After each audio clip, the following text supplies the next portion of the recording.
Thank you for joining iMeet. When you hear the tone, you will be the 18th person to join the meeting. This meeting is now being recorded.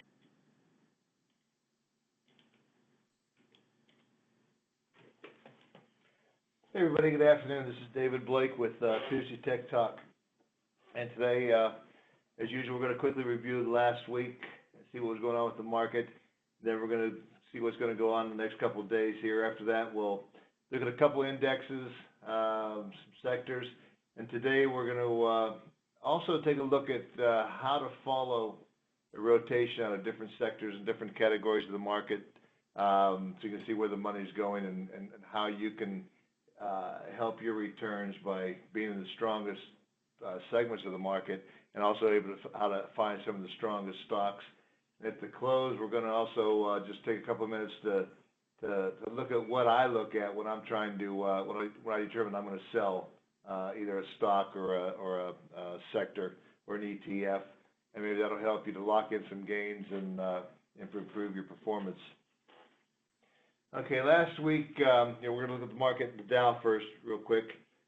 First thing to note was that the Dow Jones, including yesterday, set a record of since 1987. Is going up. They went up 12 days in a row. So we've got an even dozen. Today looks a little bit soft, especially with the Russell 2000 and the Nasdaq. You have some selling in the technology sector, but pretty impressive run.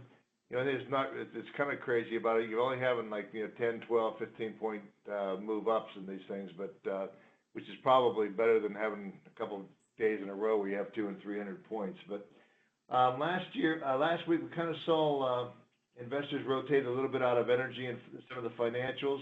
The sectors that outperformed last week, and we've talked about this about 2 or 3 weeks, that we thought that the place to maybe move some money into would be more defensive groups.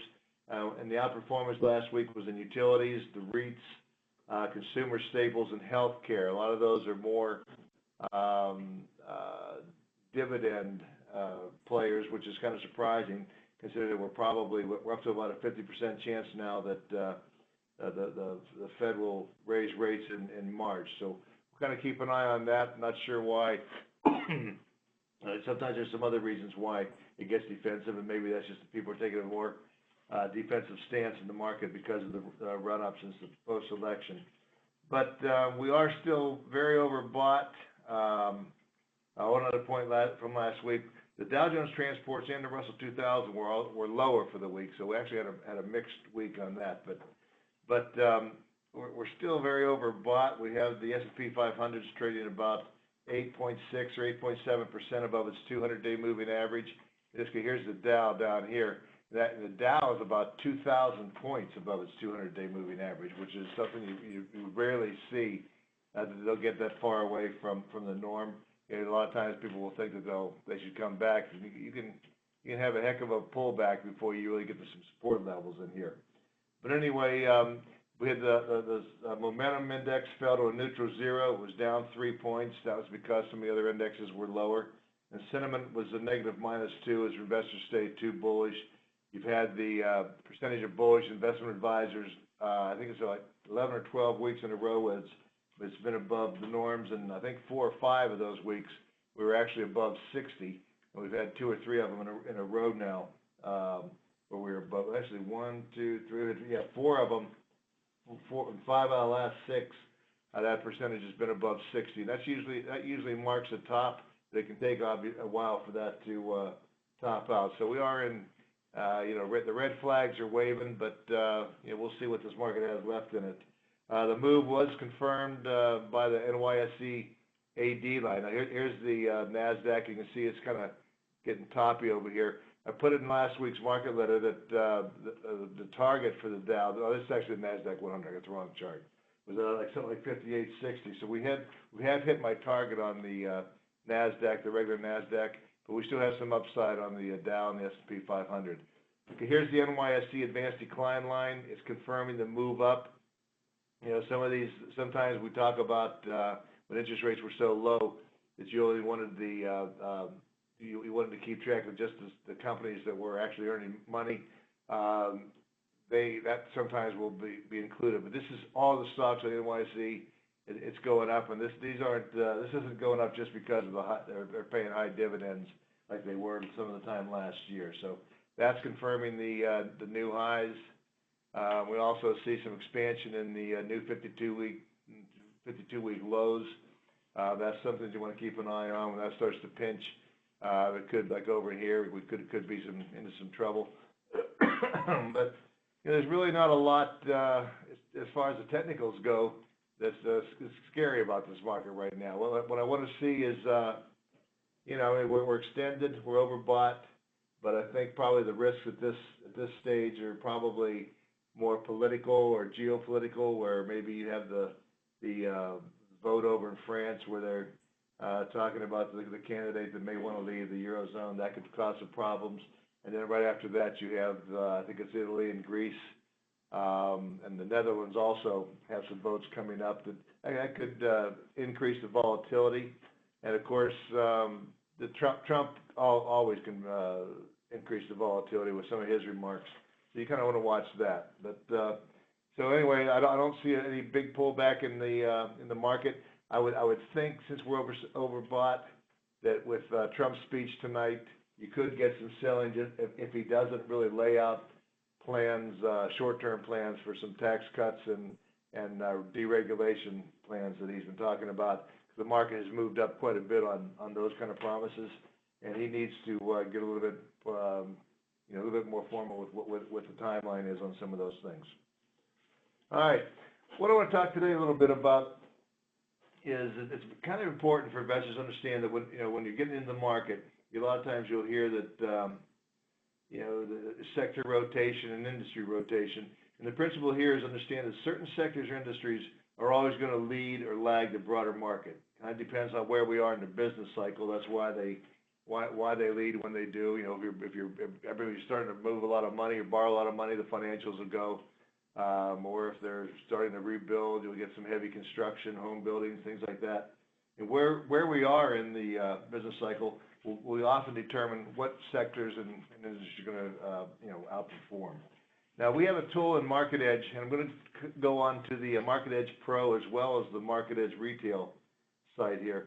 And what we're going to try to do is show you how you can actually follow this rotation into the different sectors yourself. Now, the screen capture isn't real good, but if you go up to Advanced Tools on Market Edge, you click on Industry Group Analysis, we're going to get a list here of 91 different industries. Okay, as of last week, 50 of them were either improving or strong. We had 41 of them were either weak or deteriorating. So what we want to try to find out each week is where the groups that are strong, and also, just as important, what groups are beginning to improve. Now, there's a couple other places that we can find this. We can also go, especially on the ETF Center, you can go in here and you can find out what sectors are going to outperform. And on the Pro Market Edge, we have the ETF Idea Generator, which makes it even easier. As we redesign the site, we hope to bring some of those features to the retail site too. But anyway, what I usually do is when I come in here at the industry group, the first thing I want to do is go over here to the relative strength. Okay, relative strength measures what is the strongest over a 50-day period. And what this is going to tell you, when you have like a 115 or a 114, this means that aluminum is outperforming the S&P 500 by 15%. Semiconductors are outperforming the S&P by 14%. It goes on down the line. You can get yourself in groups that are beating the market. By being in the strongest sectors, finding the strongest stocks, it increases your odds that you can probably beat the market, okay?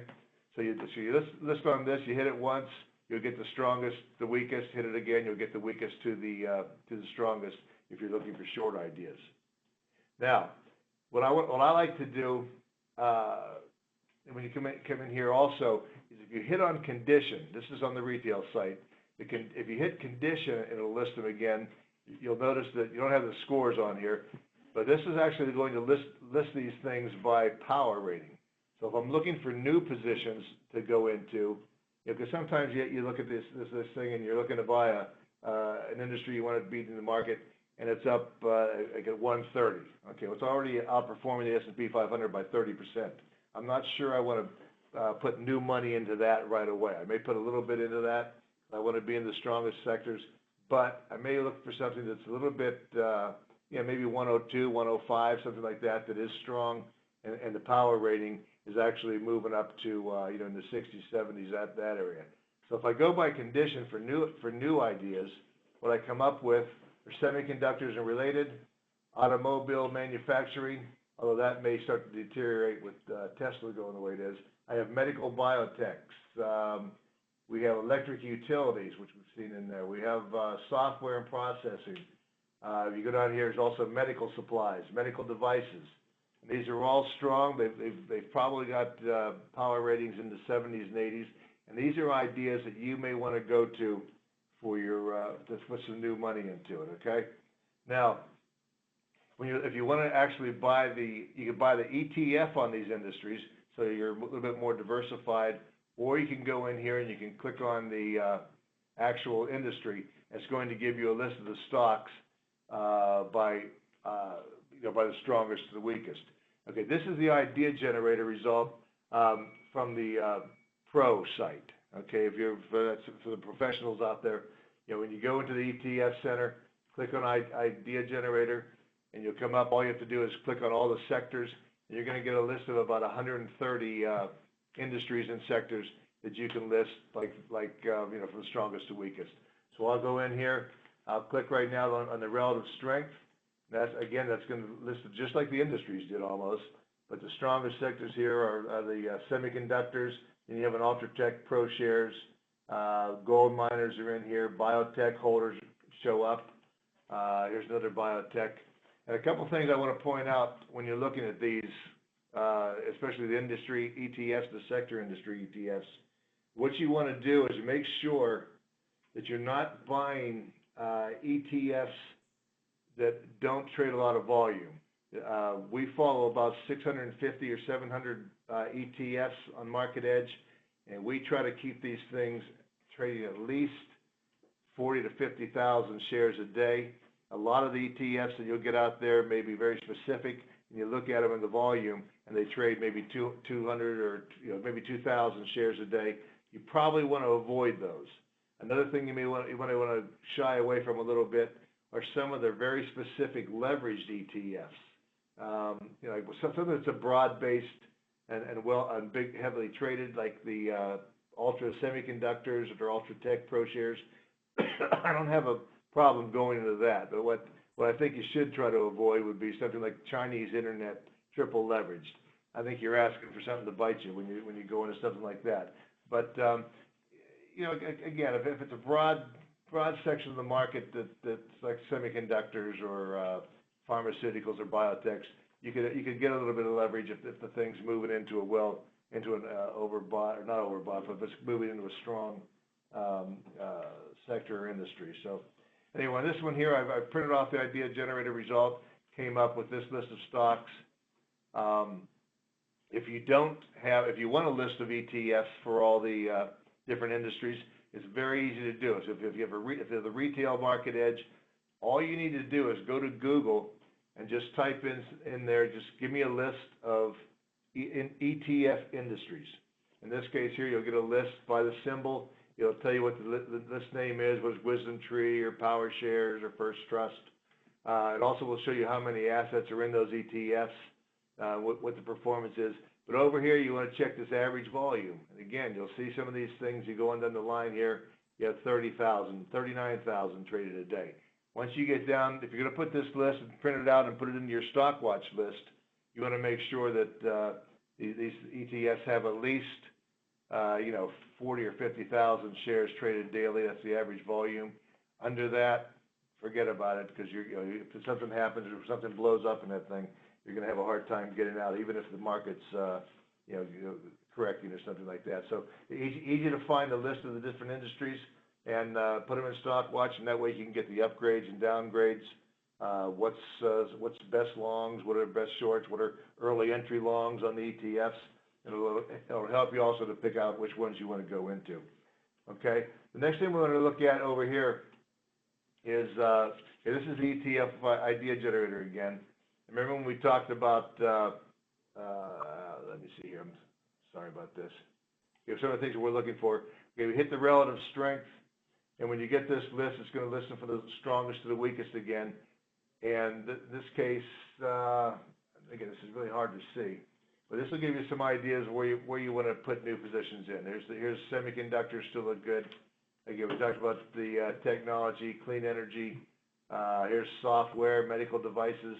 And these are the ones that are just starting to outperform the broader market. This is here you can see by the power rating. See, this is at 102. These are all 80s. I actually run a portfolio which you'll be able to look at. You know, towards the end of the summer, if you want to, for instance, buy one of these sector industries. And by doing what I do with what I just told you, that sector was up about 25, 26% last year. We had about, I think we had 29 winning trades versus 12 losing trades. The average winner was up about 12, 13%, and the average loser was down about 5%. But this will give you something that you can just diversify your own portfolio. Now, what's interesting when we talk about moving money and watching the rotation of money in these sectors, over the last 2 or 3 weeks, out of the 10 positions that I hold in that portfolio, we actually came out of 7. So that's showing you that we're seeing that rotation we talked about a couple of weeks ago, where you're seeing money flow into the consumer staples and into the utilities and healthcare products. It was real, and this is showing you over here that they're starting to outperform. And these, okay, here's the medical devices, software, technology still looks good. Here's gold miners still look good. These are the areas where the money is going into now. What's surprising, because when you listen to the TV, you'll find out what has come out of the portfolio, or what's actually starting to lag now. And in this case, okay, we've had steel came out, SLX, IYG, the oil equipment and services. No, IYG is global financials, XEI is the oil equipment and services.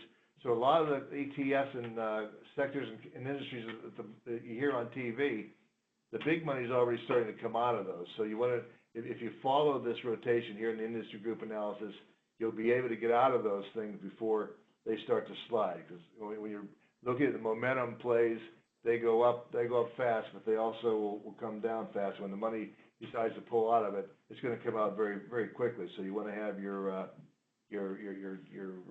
stop limits or whatever you want to put in there to know when to come out of. Now, I don't look at this thing daily.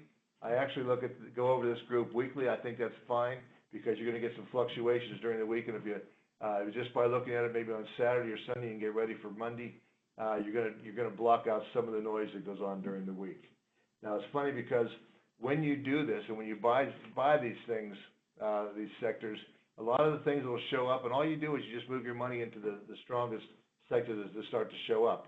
You take out the emotion on this, and it's kind of funny that, like last year, some of our best performers in that portfolio was coal. I mean, you'd probably think you were nuts to be buying ETF in coal, yet the portfolio made like 76% on KOL. Gold miners were up about 45% last year. We made almost 70% on steel. We recently went into medical devices. We made we're up about 12%. But you know, you take out that emotion. This is just telling you the money is going into these sectors and industries right now, and that's where you want to be. Okay, now here's something this is your list of new buy candidates. And here's something I forgot to just. I'm sorry, I'm stumbling through this. The more of these slides that go around the sites, it makes it a little bit harder to see. But if you want to go over to these things and you click on these industries, we'll take a couple of the big ones here. Okay, here's the semiconductors and related. Here's the S&P 500. Here's what semiconductors have been doing over that time. And when you look at these, what stocks are in there, and I think semiconductors, there's probably 50 or 60 of them in here. They're listed by opinion. The score will be 0. This actually is when it goes like this, it's actually listing them by the power rating. So if you were looking to go into there, you'd be looking at AAOI, ON, Skyworks, Cuervo. You can find the stocks that you want to buy that quickly.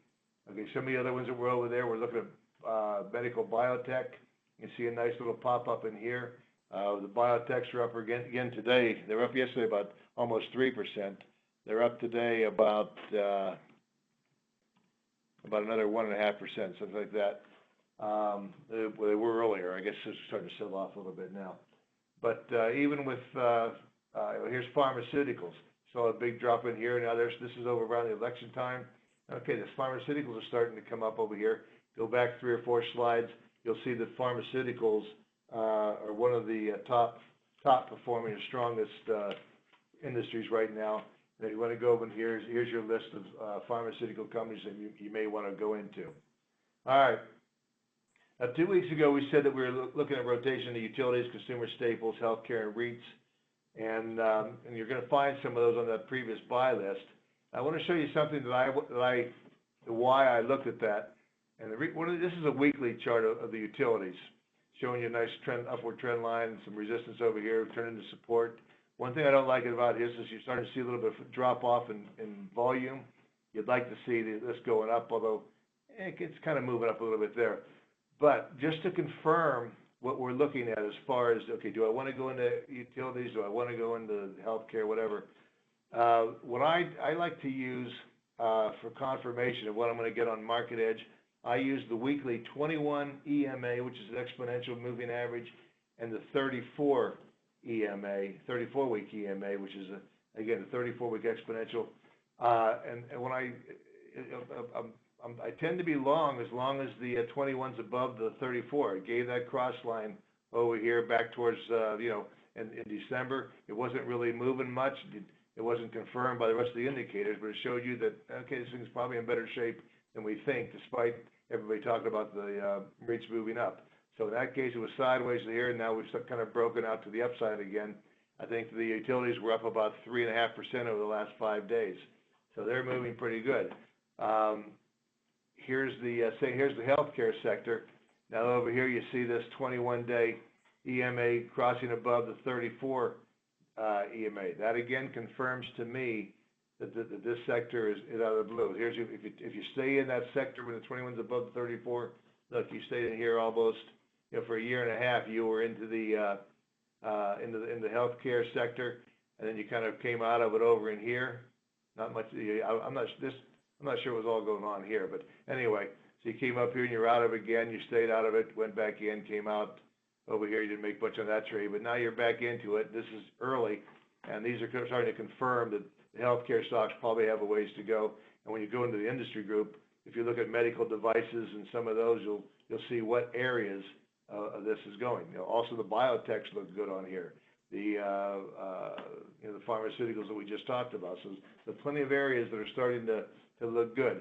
Now that's opposed to going to those areas, as opposed to something where you look at you're going to look at some new money and you want to go into technology.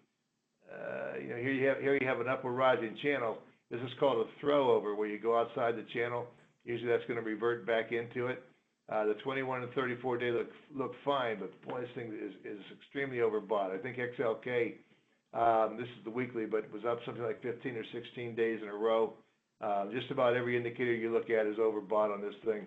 So you probably want to wait till the thing comes down, XLK comes down back inside the channel to maybe put some new money to that. All right, we talked a little bit real briefly on the other side of this trade. If things are getting weak or you're looking for ideas to short, which I wouldn't be looking to short this market. You may get a little bit of a pullback, but I think it'll represent more of a buying opportunity than where you're going to get a 20% correction. But if you go back into the industry group analysis, double click on the relative strength, and now you're going to find the industries that are underperforming the S&P 500. In this case, with coal, which was strong until just a couple weeks ago, it's underperforming the Dow by about 23%. So a lot of the money's flowing out of that thing. Retailers, apparel, is at 0.87. Money's coming out of that. You can look at restaurants. Here's steel. Despite everybody talking about how good steel is, it's underperforming the S&P 500 right now by 8 and 9%, which means you should probably have your money in somewhere else besides steel until you can see a bottom in this thing. In that case, you'll get something where it's improving. Like here's retailer specialty. It's bottom and maybe starting up. It's improving. You're at 0.93. but you want to go check that against with the power rating to see where it is and where the RS is, coming up on the other sectors to see if that's somewhere you want to look. That's probably a little bit too early to be looking at that right now.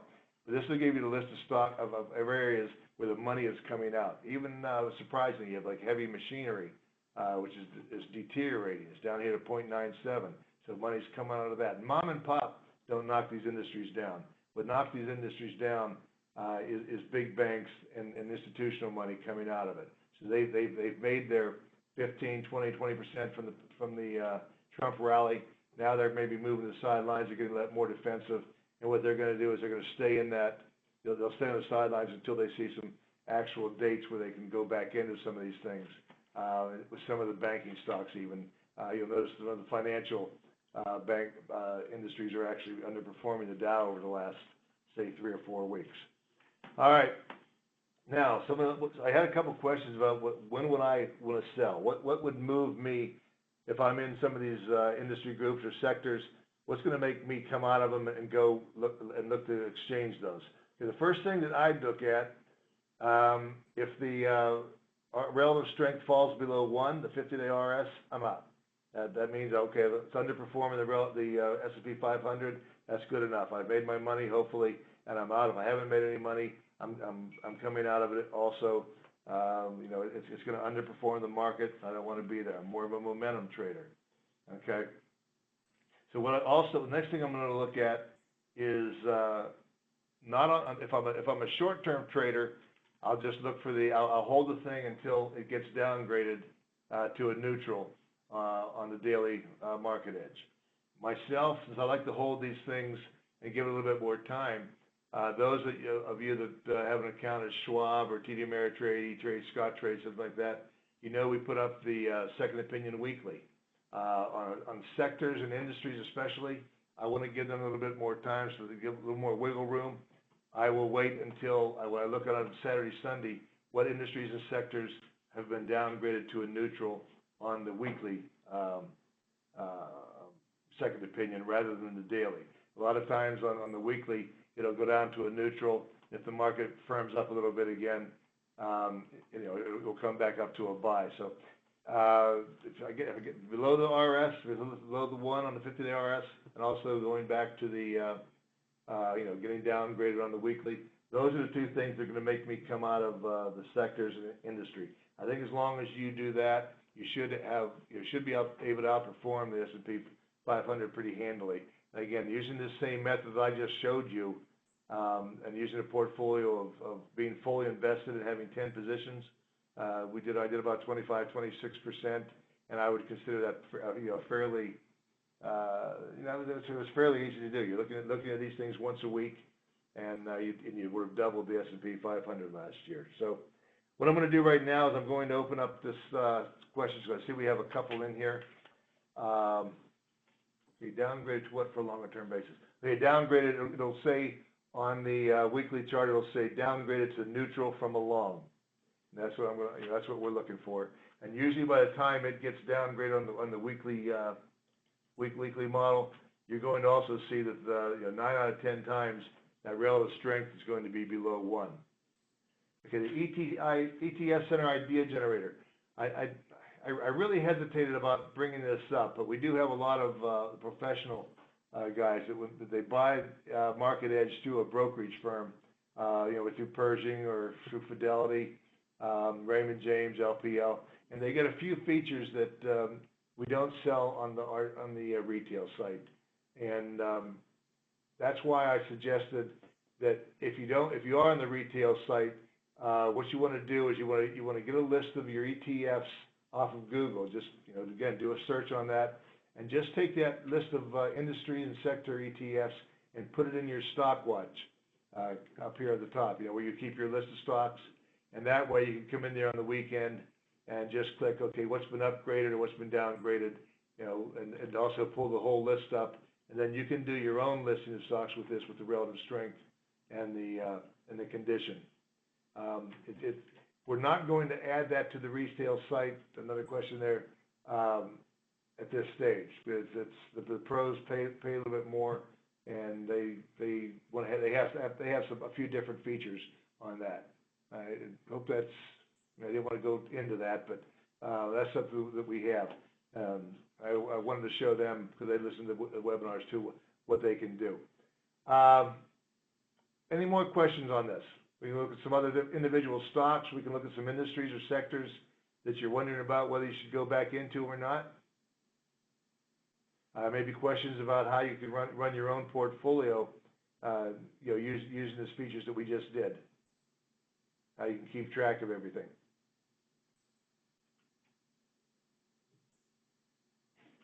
Okay, I'm not seeing anything going in. Okay, well, I'm going to wrap it up with that. Again, if you have any questions during the week or after this that you want to talk to me about, you can send me an email to the doc@marketedge.com or support@marketedge.com, and I'll get back to you. Next week, I'm not sure what we're going to talk about, but if you have some ideas, feel free to come in to, send them in to me. Look for a little bit more volatility over the next couple of days with Trump's speech tonight. I think you'll probably, depending on what he says, you may have, if he's not very specific about some some of his plans, you may have some people that get a little bit nervous about dates and rising rates coming up in another week or two, and that could add to the increased volatility. Until then, okay, we'll talk to you next week. And again, if you have any questions, please feel free to send them to me. All right, have a good week.